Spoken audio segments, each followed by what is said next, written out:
说到华人的宗教信仰，那可真是五花八门，包罗万象。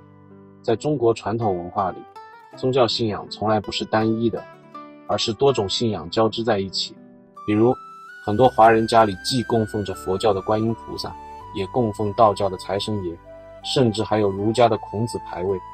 这种多元化的信仰模式，其实反映了华人在精神世界里的包容性。在海外，华人的宗教信仰更是复杂多样。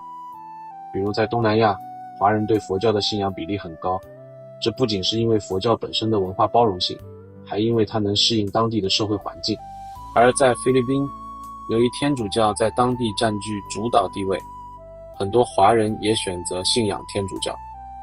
这种选择很多时候是出于实用主义的考虑，比如为了融入当地社会，或者让孩子接受更好的教育。简单来说，实用主义就是有用就好。这种思想其实早在古代就深深扎根于中国文化中了。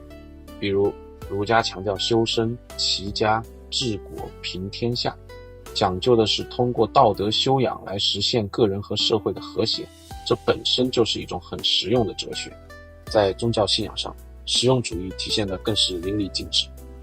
很多华人信教，并不是因为对某个宗教的教义深信不疑，而是因为它能带来某种实际的好处。比如供奉财神爷是为了祈求生意兴隆，祭拜祖先是为了传承家族文化，保佑子孙平安。这种信仰方式虽然听起来有点功利，但其实也反映了华人在面对生活时的一种务实态度。华人的宗教信仰为什么这么实用呢？首先，咱们得从文化传统说起。中国传统文化本身就强调和为贵，这种文化背景使得华人在信仰上也表现出很强的包容性。比如儒释道三教合一的现象在华人社会中非常普遍，大家把不同的宗教信仰融合在一起，既不冲突，又能互相补充。这种包容性让华人在选择宗教信仰时更加灵活，也更注重实际效果。其次，实用主义的信仰方式其实是一种生存智慧。在历史上，华人移民到海外时，往往面临着陌生的环境和巨大的生存压力。这时候，宗教信仰就成了一种精神寄托和社交工具。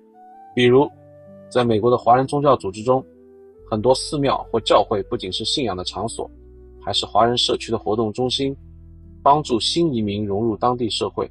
再者，现代社会的快节奏也让华人的信仰更加务实。很多人没有时间去深入研究宗教教义，而是更关注宗教能给自己带来的直接好处。